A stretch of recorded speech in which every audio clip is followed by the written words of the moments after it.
Yeah, I walk with a limp now. Rex Carpenter is only 62 years old, but expects he'll be in a wheelchair soon. The discs are completely collapsed and they're bone on bone. Carpenter has had back issues for the last 3 decades. Like, what does it feel like right now? Like somebody sticking a hot poker in my back. For 17 years, Carpenter has been on a high dose of methadone to manage his pain. And it had worked. But a few months ago, his doctor lowered his dose, citing concerns of new regulations. I'm stuck. I have inquired about 6 or so other doctors, and as soon as you tell them you're on methadone, nope, we don't do that. Click. Now he struggles day to day just getting around his home. And sitting here right now, I'm hurting. Carpenter is not alone. Doctors are more hesitant than ever to prescribe opioids, leaving patients like him in limbo. And these are the nerves that come out. Pain management doctor Catherine Park does not treat Carpenter, but she is seeing more patients switching doctors because of opioid prescription changes. Data shows the amount of opioids prescribed in the U.S. has decreased every year since 2010. That's in part because outrage over the opioid epidemic has intensified some legislative regulations and clinical policies. So there's anxiety among doctors, and so the majority of doctors no longer want to prescribe opioids because they fear they're not going to be following the regulations correctly. Some of them follow the regulations more tightly than required, just like some of the pharmacies. Park's patients are required to provide more urine drug screens and sign a treatment agreement. She also cautions people from assuming that just because someone is prescribed opioids, they're an addict. If you're taking it as prescribed, it's helping to control your pain. You're not sharing, you're not abusing, you're storing them safely, you're following all the rules that your doctor has set up. You're just a very good pain patient. And while Park says she too is prescribing fewer opioids, she doesn't treat all patients the same. If I stopped all of my patients off of their pain pills, some of them would be confined to a wheelchair, not able to function, not able to raise their families. There's that case by case. While prescription rates for opioids have declined, opioid overdose deaths have spiked. Addiction experts like IU South Bend professor John Gallagher say that's likely because some addicts turn to the streets when they can no longer get narcotics legally. And when they turn to the streets, they may start buying Vicodin or pills from the streets, but now they're exposed to heroin. According to the CDC, more than 42,000 people died in 2016 from opioid-related overdoses. Significant increases were seen in Midwest states, including Indiana and Michigan. Gallagher says these numbers show doctors have to be looking for signs of abuse and referring patients to treatment when needed. We would like to see social workers, case managers, counselors, therapists in physician's office. He says treating those who are addicted could prevent others, those who truly need the pain meds, from falling through the cracks. So because of this epidemic, there's a whole population of people who are prescribed opiates for pain, and they're not getting the medical care that they need. That certainly applies to Carpenter. All of these are what I take. He looks at his pain pills the same as he does his meds for diabetes. They keep him living life, something that's gotten more difficult. It's been considerably harder in the last 2 months.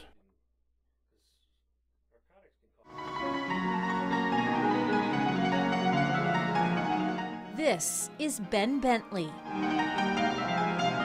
The 29-year-old is a talented pianist and a heroin addict.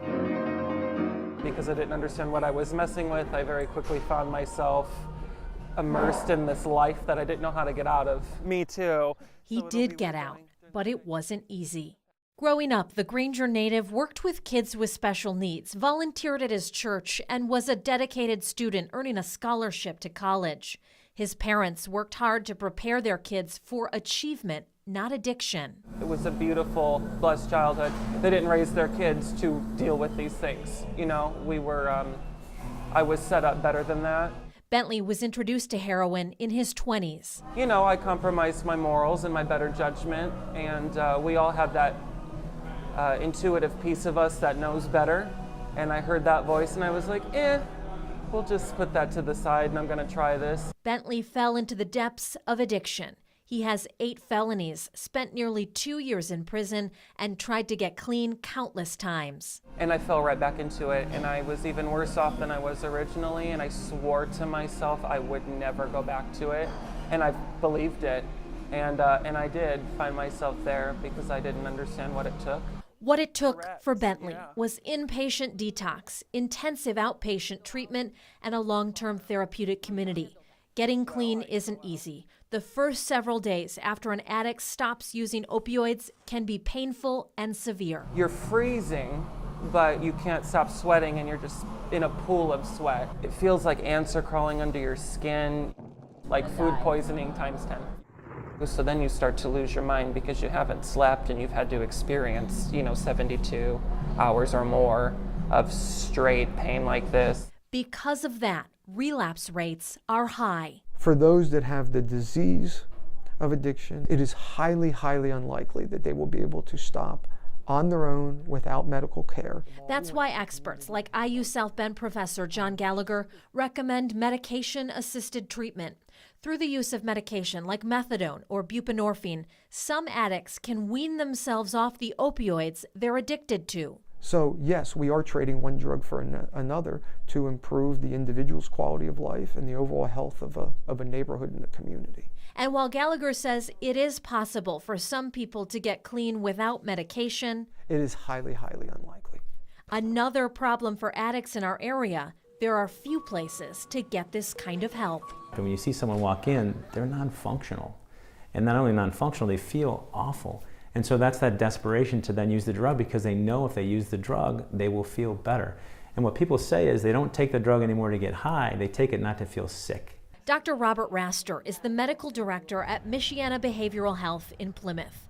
There's no waiting list here. Walk-ins are welcome, and it helps get patients signed up for insurance so they can pay. But it is the only medically managed inpatient detox program in our area for addicts in the first few days of recovery. What we do here is you get someone in for 3 to 4 to 5 to 6 days where they're locked in, getting treatment, and it's amazing what they can do then in terms of giving the head start to then we then refer them to an outpatient program that they can follow through with their care for. Michiana Behavioral Health served around 900 people in the past 15 months. Even Raster believes more help is needed. And it's amazing how often they can't get it, and we need to have more places where they can get it because I think it gives them a fresh start. Bentley had to travel to Indianapolis to get the help he needed. It's irrelevant how you got here, why, what you did. You need to cleanse your soul and you need to move on and just accept that you're powerless over this substance.